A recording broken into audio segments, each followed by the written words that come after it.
وتهدر زلات أسفل مجال زي كايروبلان وردنا أنا أيا شبل أنا ما قلت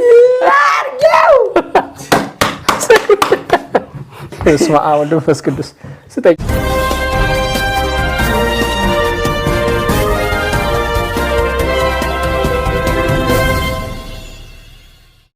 Ijoollee keenya guyyaa har'aatiin bulchaan Itoophiyaa Abiyyi Ahmed pirezidaantii naannoo Oromiyaa yeroo ammaa Obbo Shimallis Abdiisaa aangorraa kaasuun Injiinar Taakkalaa Uumaa pirezidaantii Oromiyaa gochuuf adaamate. Oduu keenya itti aanuun namtichi uffata raayyaa ittisa biyyaa jedhamee beekamu uffachuun gocha seer-dhabdummaa raawwate namoota hedduun komiin irratti ka'e.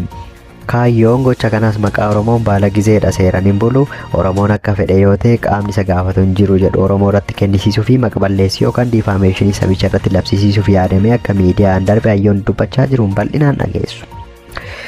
Oduu keenya itti aanuun mootummaan abbootii qabeenyaa faallaa isaa jiran sababa garaagaraan adamsee mana hidhaatti guuraa jira jedhameen bal'inaan dhageessu.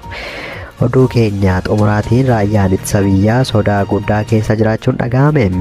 Diinonni keenya wal ta'anii nu waraanuuf nu sodaachisuuf yaalaa jiru jechuun ajajaan Izziibaa Itoophiyaa Jeneraal Mahammad Tasammaa dubbataniiru bal'inaan dhageessu. Kunneen ijoollee oduu keenya guyyaa har'aatii alaaman isaanii nagaa daawwattoota biiftuu miidiyaa oduu guyyaa har'aa qabannee dhufneef nu faana turan affeerraa keenya. Oduu keenya jalqabaatiin bulchaan Itoophiyaa Abiyyi Ahmed pirezidaantii naannoo Oromiyaa Obbo Shimallis Abdiisaa aangorraa kaasuun Injiinar Taakkalaa Uumaa pirezidaantii Oromiyaa gochuuf adaamatti hooggantoota bilxiginnaa waliin mariitti jiru jedhame. Akka dhiyeenya kana miidiyaalee hawaasaa fi maddeen garaagaraa irraa ba'aa jiruun pirezidaantii naannoo Oromiyaa Obbo Shimallis Abdiisaa aangorraa kaasuu fi bakka isaanii Injiinar Taakkalaa Uumaa buusuuf sochii fi mariin jiru jabaatee itti fufuu bal'inaan dhaga'amaa jira. Oduun kun kanaan dura yeroo adda addaa ka'us yeroo ammaa kana maddeen adda addaa irraa deebi'ee haasa'amaa jira. Ta'us dhimma kana ilaalchisee yaadi ragaa qabuu fi gara mootummaa naannichaa yookaan paartii bilxiginnaa irraa dhiyaate amma yoonatti hin jiru.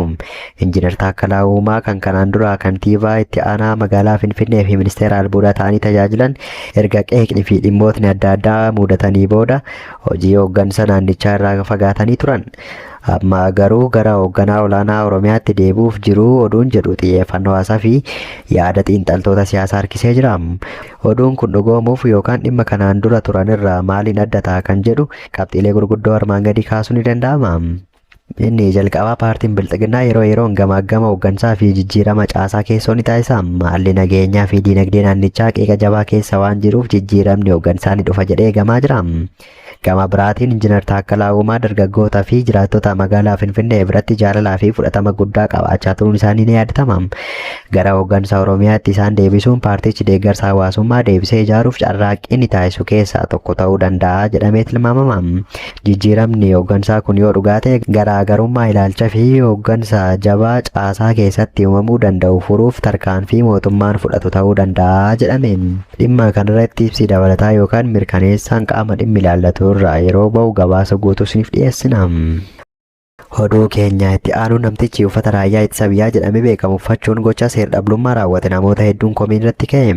Kaayyoon gocha kanaas maqaa Oromoon baala gizeedha seeraniin bulu Oromoon akka fedhe yoo ta'e qaamni isa gaafatu hin jiru jedhu Oromoo irratti kennisiisuu fi maqballeessii yookaan diifaameeshinii sabicha irratti labsiisuuf yaadamee akka miidiyaan darbe hayyoonni dubbachaa jiru. Haa ta'u malee yeroo ammaa kana uffannaa dambii miliitarii seeraan ala uffachuu fi gochaawwan maqaa balleessii dhaabbatichaa waliin wal faalleessan ilaalchisee yaadonni adda addaa dhiyaachaa jiru. Dhiyeenya kana viidiyoon namni uffannaa dambii raayyaa ittisa biyyaa uffate tokko maqaa hooggantoota dhaabbatichaa waamaa gochaawwan sirnaan alaa fi jireenya duriyyummaa calaqqisiisan agarsiisu qeeqa jabaa kaaseera. Namoonni dhimma kana hordofan akka jedhanitti namni viidiyoo irratti mul'atu kun miseensa miliitarii akka hin taane osoo ifatti beekamuu uffannaa seeraan alaa uffatee gocha akkasii raawwachuun isaa miilee hedduu biratti gaaffii uumee jira. Gochi kun gama xiinxala seeraatiin yoo ilaalame akka qorattoonni seeraa ibsanitti gochi kun sarabama seeraa jabaa lama of keessaa qaba jedhu. Inni jalqabaa seera yakka keewwata uffannaa dambii yoo ta'u seera yakka Itoophiyaa keessatti namni dhuunfaa kamiyyuu ayyaama seeraa malee uffannaa dambii loltummaa yookaan mallattoolee meeshaalee raayyaa ittisa biyyaa uffachuu fi dhimma dhuunfaatiif itti fayyadamuun dhorgaadha.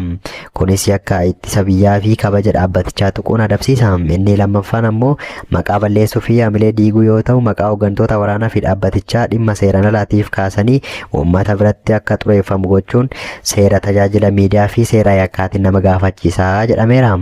Gama hawaasummaa fi miidiyaatiin ammoo raayyaan ittisa biyyaa akka dhaabbataatti uummata biratti iddoo guddaa kan qabuu fi naamusaa fi aarsaa isaatiin waan beekamuuf namoonni dhuunfaa uffannaa kana dhimma dhuunfaaf yommuu itti fayyadaman walitti dhufeenya hawaasaa fi raayyicha gidduu jiru irratti dhiibbaa uumaa jedhame. Saffisni tamsaasa viidiyoo akkasii miidiyaa hawaasaa irratti dhiibbaa uumuu waan danda'uuf hordoffiin seeraa barbaachisaa ta'uu isaa irratti ni amanama. Walumaa galatti dhimmi uffannaa dambii seeraan alaa fi gochaawwan naamusaan ala miidiyaa irratti mul'atan hordoffii qaamolee seeraa qofa osoo hin taane dammaqiinsa hawaasaa kan gaafatudha jedhame. ዝላይ ካስፈለገ ዘልዬ ከአይሮፕላን ወርድና ገባ ላይ እውነቴን ነው የምልህ፣ የምሬን ነው የምልህ። ያው እንዲህ አይና እንዲህ አይና ብቻ እኔ ስማ እኔ አያ እሺ ብላ እኔ መግቢ አርገው እስማ አሁን መንፈስ ቅዱስ ስጠኝ እሱ የኔ ነው። እሸረፍ በልና በስነ ስርዓት Oduu keenya itti aanuun daldala seeraan alaa boba'aan wal qabatee buufataalee boba'aa 350 irratti tarkaanfii fudhachuu fi namoota 680 ol seeraaf dhiyeessuu abbaan taayitaa boba'aa fi enerjii Itoophiyaa bara bajataa darbe kana daldala boba'aa seeraan alaa waliin wal qabatee kan harka keessaa qaban jedhaman buufataalee boba'aa 350 ol irratti tarkaanfii fudhatamuu ibse. Daarektarri olaanaan dhaabbatichaa Dastaa'uu Makwaanint miidiyaa afaanaaf akka himanitti rakkoo dhiyeessii boba'aa muddama ba'aa giddugaleessaa wal qabatee mudate akka irratti fayyadamuun kan hojii seeraan alaa irratti bobba'anii turan irratti namoota dhuunfaa 688 seeraaf dhiyeessanii itti gaafatamaniiru jechuun dabalataan dubbataniiru. Dr. Dastaa'uu Makwaanint dabaluun konkolaataawwan geejjiba boba'aa itti kenname kallattii jijjiiruun geejjibsiisaa turan to'annoo jala oolan ji'a 6 akka tajaajila hin laanne ugguramaniiru jedhaniiru.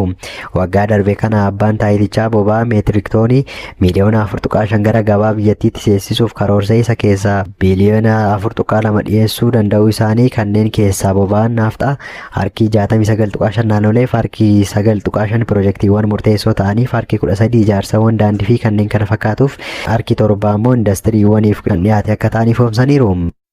Rakkoo hirkattummaa boba'aa giddu galeessaatti seenuu hir'isuuf fayyadama boba'aa uumamaa dhangalaa'aawwan hojiirra oolchuuf dhaabbatichi hojjetaa jiraachuu eeranii haga yoonaattis buufataaleen boba'aa uumamaa dhangala'aa raabsaan 3 ijaaramuu FBC'n gabaaseera.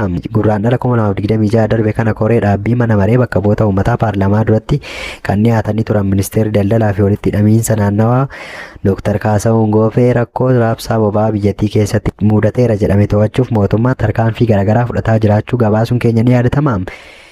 Kanaan saangawaan kun mootummaan boba'aa seeraan alaa geejjibsiifamaa ture litira 440 ol warasee gurguree qarshii miiliyoona 48 ol irraa argatee akka ture ifoomsanii namoonni 613 ammoo to'annoo seeraa jala ooluu isaanii ibsanii turanii. Caamsaa 2026 qondaalota olaanoo damee boba'aa Itoophiyaa dabalatee namoonni dhuunfaa 13 boba'aa mootummaa fi seeraan alaa gara biraatti dabarsuu fi malaammaltummaan mootummaa irratti kasaaraa birrii miiliyoona hedduu geessuun shakkamuun himatamanii mana murtiitti dhiyaachuu gabaasuun keenya ni yaadatama.